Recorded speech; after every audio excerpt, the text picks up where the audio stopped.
Les États-Unis ont pris du retard dans la quête de ces armes révolutionnaires, notamment face à la Russie, numéro 1 mondial de cette technologie. Des missiles qui peuvent slalomer, manœuvrer, c'est l'arme absolue selon Vladimir Poutine dans sa quête de toute puissance. Son objectif, contourner les systèmes de défense américains. Ces armes changent la donne stratégique. C'est leur manœuvrabilité qui va vraiment compliquer la désignation de cible, l'interception en tant que telle de ces systèmes. Et donc le fait qu'ils soient manœuvrants rend toute la manœuvre défensive beaucoup plus... Un missile impossible à intercepter qui assurera la sécurité de la Russie pendant des décennies. C'est ainsi que Vladimir Poutine présente Avangard, un nouveau missile hypersonique dont il a supervisé l'essai ce mercredi. Un test final réalisé avec succès, selon le président. C'est un grand succès et une grande victoire. Le nouveau système stratégique intercontinental Avangard entrera en service l'an prochain. C'est un merveilleux et excellent cadeau de nouvelle année qui est fait à la nation.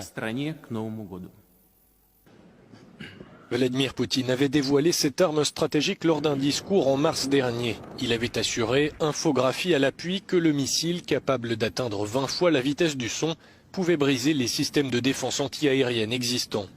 Le président russe disait alors en avoir parlé à certains homologues, mais que ces derniers n'avaient pas daigné tendre l'oreille. Personne ne nous a écoutés. Maintenant écoutez.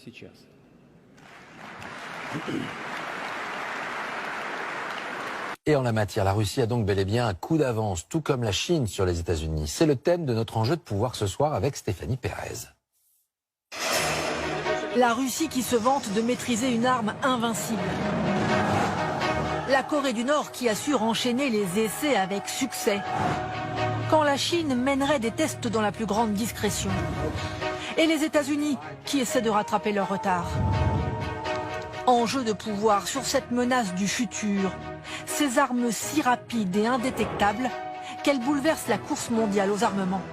Quand Vladimir Poutine a présenté le nouvel arsenal russe, tout le monde a cru à de la science-fiction. Mais il y a désormais des images de ces armes. Kinjal, poignard russe, est un missile hypersonique. Il est rapide, très rapide. Il atteint les 3 km/s. Et si quiconque essaie de l'abattre, il s'écarte et suit une trajectoire imprévisible. C'est une première, même si les États-Unis entendent tester leur équivalent l'année prochaine. Sarmat, c'est lui qu'on a pris pour un délire. C'est un nouveau missile balistique intercontinental nucléaire doté de, et oui, 20 ogives nucléaires. Mais son véritable atout est sa portée presque illimitée. Les anciens missiles devaient suivre la trajectoire de vol la plus courte et passer les défenses aériennes. Celui-là peut faire un détour par le pôle sud pour atteindre sa cible par derrière. Si vous n'avez pas envie de traverser l'Antarctique, optez pour Avangard, destiné à passer les défenses antimissiles ennemies grâce à sa vitesse. Lorsque ces moteurs sont lancés, ils pénètrent dans l'atmosphère à Mach 20, soit environ 7 km/s.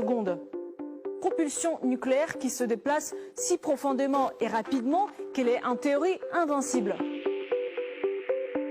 Burevestnik, un nouveau missile de croisière à propulsion nucléaire. Son réacteur implique que sa portée n'est limitée que par le volume de combustible.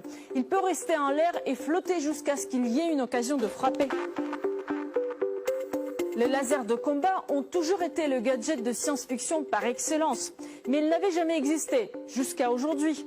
Peresviet, nommé d'après un moine guerrier russe, est un système d'armes à laser destiné à concentrer son énergie sur une petite zone et ainsi abattre ou fondre un drone, un avion en approche, un fuselage.